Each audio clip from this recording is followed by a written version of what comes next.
The Rings of Power. It's not dead yet, somehow, because, well, Satan works in mysterious ways too, as it turns out. Though, there are a couple of very interesting little things in this article here. First and foremost amongst them, Season 3 renewal. Excusez-moi, I was pretty sure the showrunners somehow managed to catch Amazon's balls in a vice and get them to agree to sign on, contractually, for 5 seasons before a single frame of film was ever actually produced, which is either the greatest blowjob in entertainment history or the single worst decision Jeff Bezos has ever made. Perhaps a combination of the two, who knows? And yet now, we're talking about a Season 3 renewal for a show already guaranteed for 5. Now, we do know, or at least the rumours are saying, that there has been a fairly fierce investor revolt after the first season, as a lot of people who had put a lot of money in this show were wondering how the hell they'd be seeing any of that money ever again if this was the best that Amazon could be producing. And there had been a fire lit underneath the showrunners too, including them getting kicked from New Zealand to the United Kingdom, where they are going to be banned from producing something quite so expensive, as we've already been told that the next season will cost a lot less than the previous ones, despite teasing a faster pace and bigger battles. Yes, we'll see about that, I suppose. Then again, it won't be hard to make a bigger battle than the one in Season 1, as it included a grand total of a dozen filthy peasants, 2 dozen goblins, and 8 dudes on horses. It wasn't enormously impressive. But it is rather interesting, Season 3 renewals. They are of course also doubling down on the diversity here. From the Season 2 cast additional announcement, so far it appears that you are continuing to bring diversity to Middle-earth. It's such a damn shame they can't actually bring us any Middle-earth either, as they continue to try to find the best actor for the role, which Mr. Dead Fish here seems to disprove quite clearly, but details. Though, right, to be fair to Black Elf here, right, he was apparently a model of some sort when he was hired on to do this part. Maybe one of the showrunners swings in that direction, who knows? But it does explain why he has precisely facial expression throughout the entire Rings of Power. As well, the literal job of a model is to not draw attention away from the stuff that they are modelling for, and therefore a bland, uninterested, kind of dead fish on land expression is exactly what they're supposed to be wearing. It all makes so much sense now. Though, alright, the Season 3 thing again, because here's an interesting thing. There are rumours going around that the Tolkien estate are not very happy with what Amazon has done with the Rings of Power. Not necessarily due to the quality of it, because, the last person who gave a shit about that has unfortunately passed away, but because, as we were mentioning whilst we were watching the first season, it doesn't seem like Amazon actually has the rights to half of the things they're showing off. They own a very small and very particular portion of Tolkien's lore, and yet we've got Harfoots, we've got Balrogs, we've got magical mithril cocaine, we've got the 3 rings of the elves being forged before everybody else's, we've got Gandalf.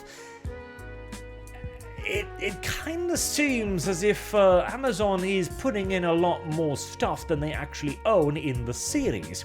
And there were some rumours about merchandising as well that Amazon was preparing to kick off with the Rings of Power premiere that never actually manifested.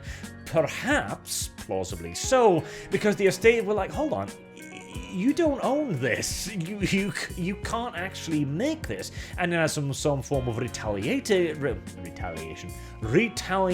English. There are also some suppositions flying around that Amazon might be withholding money from the estate as some form of pressure move, perhaps. Because, well, you imagine this, right? The estate is not so poor by any stretch of the imagination, but it's not Amazon either by any stretch of the imagination.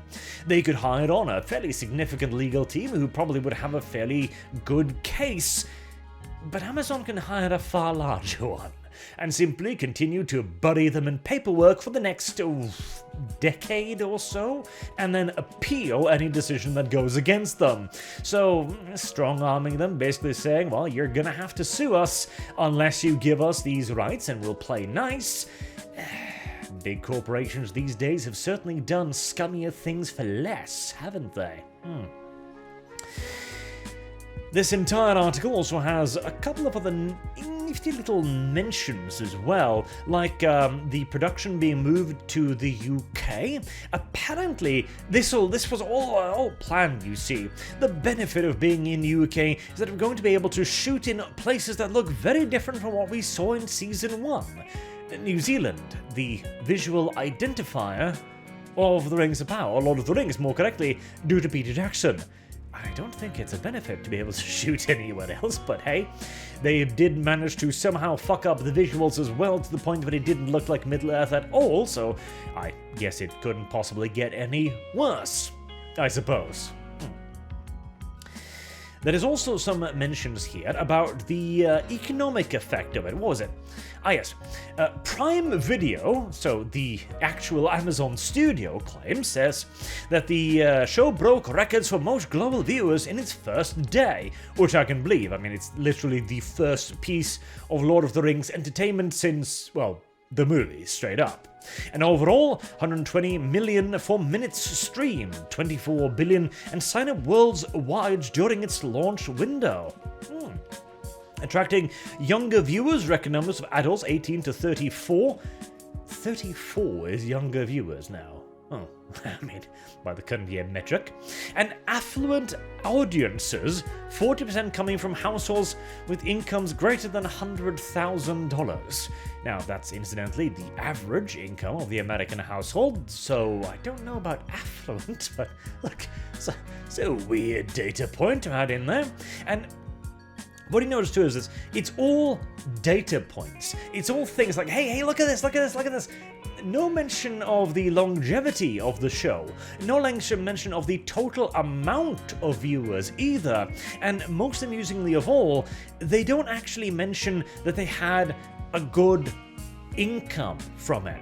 After we finished releasing episodes, we saw a new surge of people come to the service to start the show. We all released the fact that it was over 100 million, and the number has gone up since then. It's millions and millions beyond that in terms of views, etc. But no mention of it actually earning money. It's been a tremendous success. It performed incredibly well. It's by far our biggest scripted series, yada yada. But no mention of it earning money. What do you do when you want to bury the fact that something lost money? You throw a countless quantity of seemingly positive metrics at people, hoping that they won't pay attention to the silent part, which you choose to leave out. Because remember, it's illegal to lie to shareholders, but it's not illegal to drown them in otherwise pointless factoids and hope they don't ask the important questions. Which is a valid strategy, I do suppose. Considering the show was at one point outcompeted by Cobra Kai, I'm fairly certain we can say that the longevity of the series was not necessarily all that great, especially considering also, okay, they got a lot of viewers on episode 1, right? Fair enough, I'm sure they did, because, well, they were literally bribing people with food to go see it. Remember this little video? Yeah, no, this isn't a joke. This isn't me being funny, man. Amazon literally were handing out food coupons to try and get people to watch The Rings of Power. Not to mention, for a while there, anything you did on Amazon Prime would send you directly to The Rings of Power. I'm sure it did fairly well to begin with because, well, the entirety of the Amazon apparatus was in lockstep to make sure it did well, even going so far, again, famously, as banning all reviews to make sure that the normies, the public at large, that might come to see it, wouldn't notice something strange about all of the negativity surrounding the television show. But at the end of the day, the views in episode 1 frankly doesn't matter. The question is if anybody stuck around to watch episode 2. And they never mention that statistic, do they? For all of Amazon's apparent hype and reassurances that the show totally did awesome, I think the very fact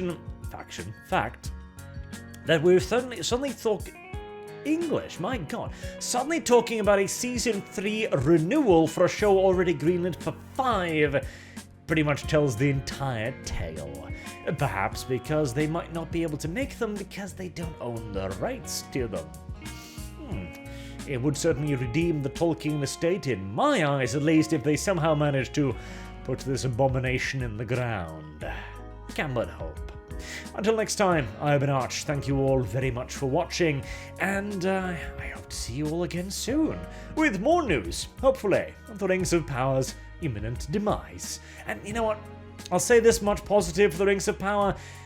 It kinda sucks when you hope for a show to be good, yet you believe in your hearts of hearts that it's going to suck ass. It's kinda liberating to know that something is going to be shit, and that there was never a hope to begin with. Have a good day.